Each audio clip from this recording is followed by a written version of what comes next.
Now today, a sheriff of the court serving former SAA chair Dudu Myeni with a summons before her delinquency case got underway. In a case brought by the forensic consultant Paul O'Sullivan, Myeni is the 9th defendant. O'Sullivan claims that his investigation of alleged fraud and corruption included allegations against Myeni. Furthermore, he's also fingering ministers and members of the police and the Hawks. Via Skype, Paul O'Sullivan now joins us on SA Tonight. Mr. O'Sullivan, good evening to you. First of all, let's just get the legal separation right if we can. What happened today is unrelated to the current delinquency case before court. Am I correct? Yes, that's correct. What Outer are doing, which is a very good move, is they trying to have Dudu Myeni declared a delinquent director. That will stop her from committing any further crimes. What I'm trying to do is hold her accountable for the crimes she's committed already. And what specifically then has your investigation, Mr. O'Sullivan, entailed? Well, I opened criminal dockets against Dudu Myeni in 2015. I think I opened one in March 2015 relating to her conduct as chairman of South African Airways. I opened a further 2 dockets in 2016, also relating to her conduct as chairman of South African Airways. And in November 2017, I opened a docket against her, her son, and her son's father, which is Jacob Zuma, for the involvement in the capturing of Eskom and the dismissal of the senior staff at Eskom, which paved the way for Brian Molefe and his cronies to come and take over at Eskom and, of course, bring Eskom to its knees. So in our own little way, Dudu Myeni has been responsible not only for bringing South African Airways to its knees, but bringing the country to its knees. Now, you've been trying, I understand, to serve the summons on Ms. Myeni since December 2018. You succeeded today, but her lawyer has told a Fin24 reporter that the document is not a summons because she'd not yet signed it. Yeah, I mean, obviously, her lawyer needs to go back to law school. The documents were served. They have been properly served. We've got photographs of them being served, and we've got the return from the sheriff. Now, when lawyers tell you things, do you always believe them? You know, Radovan Krejcir's lawyers told the court that he was a nice guy and hadn't committed any crimes. He got 35 years.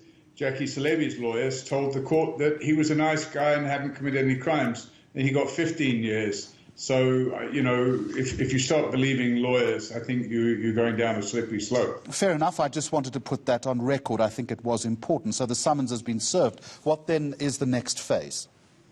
Okay, so what Myeni will have to do now is she'll have to plead. And hopefully she'll get better lawyers to help her plead, because the plea that she rendered in the Outer case against her was shocking. In fact, it's, you know, she dug a hole for herself. But no matter what she does, she'll have to plead to the allegations. And I don't know quite how she's going to get around it, because the evidence that we have, it runs into no fewer than, I think, 800 documents. So she's going to have her work cut out, and we will have no problem at all showing a court of law and demonstrating the gravity of our allegations. And should this not come before the courts, you also prepared to bring a private prosecution, am I correct? Well, there's 2 legs to this, Jeremy. First of all, we've got the civil case, and that's the civil case that I've launched as a result of what Myeni and her cronies did to me, because it was my attacks against people like Dudu Myeni and Lucky Montana and Jackie Celebi earlier in the game, but more later Moebi and Jiba and Sean Abrahams and Paklani and Nklemeza and Munu. So when I started attacking all these people and opening criminal dockets against them, it was quite clear that I was attacking people that were very near and dear to Jacob Zuma. And that didn't go down very well with them. And as we know, we've made it clear for the last 5 years that the criminal justice system was captured, and that process started in 2012 and was completed by 2014, and the uncapturing is now started, but it's still got a way to go. So the civil case is a claim for damages because of what they did to me and to my staff. And the criminal dockets, we understand, we've examined quite carefully the amount of dockets that now have to be prosecuted in South Africa, particularly in relation to corruption and state capture.